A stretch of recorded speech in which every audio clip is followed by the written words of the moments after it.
गांव के किनारे एक पुरानी हवेली थी जिसे लोग भूतिया हवेली कहते थे। ये हवेली वर्षों से वीरान पड़ी थी और हर कोई इससे डरता था।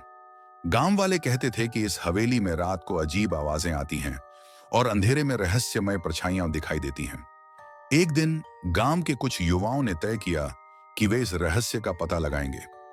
उन्होंने अपने साथ टॉर्च, कैमरे और कुछ खाने पीने का सामान लिया और हवेली की ओर चल पड़े।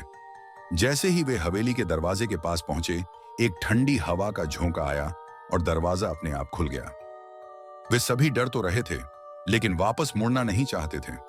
हवेली के अंदर का दृश्य बहुत ही डरावना था। दीवारों पर जगह जगह जाले लगे थे, फर्श पर धूल की मोटी परत जमी थी और हर कदम पर फर्श चरमरा रहा था।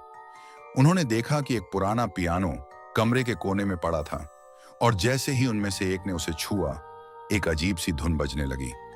कमरे के अंदर उन्हें एक पुराना डायरी मिला जिसमें लिखा था कि यह हवेली कभी एक धनी व्यापारी की थी जिसने अपनी पूरी संपत्ति यहां छुपाई थी। लेकिन व्यापारी की रहस्यमय मौत के बाद से कोई भी इस हवेली में नहीं आ सका। युवाओं ने जब डायरी के पन्ने पलटे तो उन्हें एक नक्शा मिला जिसमें छुपे खजाने का पता दिया गया था। उत्सुकता के साथ वे उस नक्शे का पीछा करते हुए हवेली के तहखाने में पहुंचे। तहखाने का दरवाजा बहुत ही भारी था, लेकिन मिलकर उन्होंने उसे खोल लिया। अंदर उन्हें कई सोने के सिक्के, आभूषण और प्राचीन वस्तुएं मिली। ये देखकर वे हैरान रह गए। युवाओं ने गांव लौटकर इस खजाने की जानकारी सबको दी।